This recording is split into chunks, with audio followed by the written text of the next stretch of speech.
I am Ferdinand Marcos, and I am the President of the Republic of the Philippines. I stand today on behalf of 110 million Filipinos. Hi everyone, hello universe, it's me again. Ayan ang Pangulo guys, nagkaroon ng statement regarding sa kanyang pag-visit dyan po sa Russia Commemorative Summit. Alam nyo naman po, hindi rin basta-basta ang kanyang lakad. Kasi dito nyo rin makikita ang ating mahal na Pangulo. Kabilang siya sa talagang mga malalaking bansa sa buong mundo. Even though ang bansa natin maliit, pero sa pamamagitan niya tingin ko talagang malaki tayo, ika nga, no?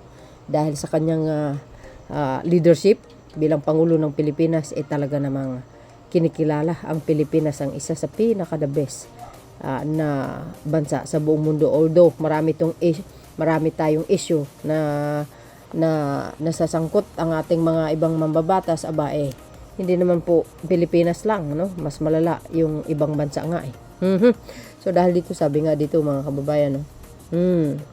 Yan yung kanyang sinabi. As a Asian, a chair of Asian, I look forward to joining fellow leaders at the Asian-Russia Commemorative Summit as we mark 35 years of partnership and cooperation. This year is also especially meaningful as the Philippines and Russia celebrate 50 years of diplomatic relation. Our discussion will focus on areas that matter to our people, including food security, energy security, trade, and investment. Ayan na naman po tayo. Investment pa more. Ganyan ang Pangulo guys. Hindi po nagsasayang ng oras yan. Pag pumunta yan sa mga international summit, saan man yan, sa buong mundo, hindi po nawawala yung kanyang pag-i-encourage ng mga kilalang investor sa buong mundo na mag-invest sa Pilipinas. That's our president. Ganon siya kagaling at matalino talaga. Investment, science and technology, and stronger people-to-people ties as we navigate our future together. The Philippines remain committed to promoting peace, stability, and share prosperity for our region and beyond. Alam natin, ang Russia isa sa pinakabansa sa buong mundo.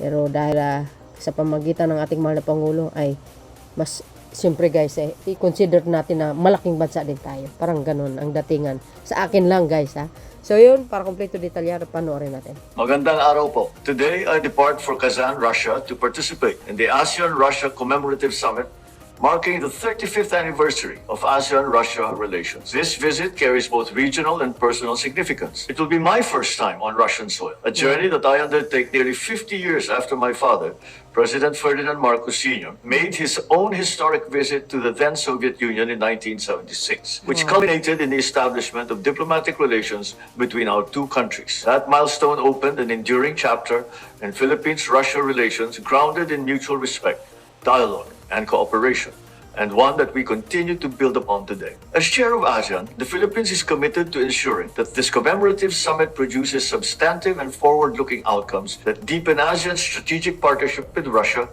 and contribute in concrete terms to regional peace, stability, and shared prosperity. Together with my fellow ASEAN leaders and President Vladimir Putin, we will take stock of 35 years of ASEAN-Russia cooperation and help chart a course for the decades ahead. Our discussions will be anchored in key deliverables across the political, security, economic, and socio-cultural pillars of our partnership, spanning cooperation in peace and security, trade and investment, food and energy security, science and technology, digital transformation, education, tourism, and people-to-people exchanges. This summit also comes at a particularly meaningful moment. This year, the Philippines and Russia commemorate 50 years of diplomatic relations. For over 5 decades, our bilateral ties have steadily deepened across trade, education, culture, agriculture, energy, science, and above all, through the sustained bonds between our people. We look forward to building on these foundations and opening new avenues of cooperation for the future. On the margins of the summit, I will also hold a bilateral meeting with President Putin. Beyond marking our golden anniversary of diplomatic relations,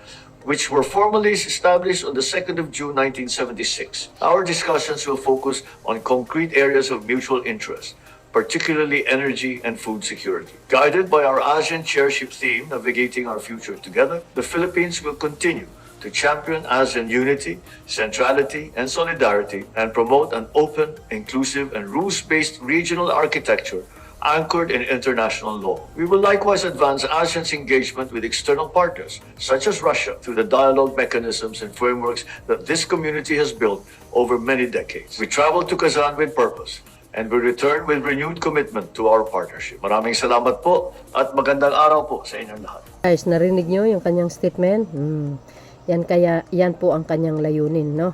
So, napakahalaga po ang kanyang pagpunta dyan sa Russia. Ay, wow. 1976 ba yun sinabi niya na nagpunta yung dating Pangulong Marcos Sr. Dyan din sa Russia nung panahon na yun. Correct me if I'm wrong, guys, no? Dito ay sa anak naman. Sa haba-haba ng panahon, yung anak naman ang pupunta. O, di ba, guys? Isa sa mga tatalakayan nila ang tungkol dito, mga kababayan, no? Yung sinabi dito, biro nyo yan, Philstar, Marcos Putin talks energy, foods, and possibly nuclear opening. OM goes. Magaling din ang Russia, no? Pagdating sa nuclear na yan, ha?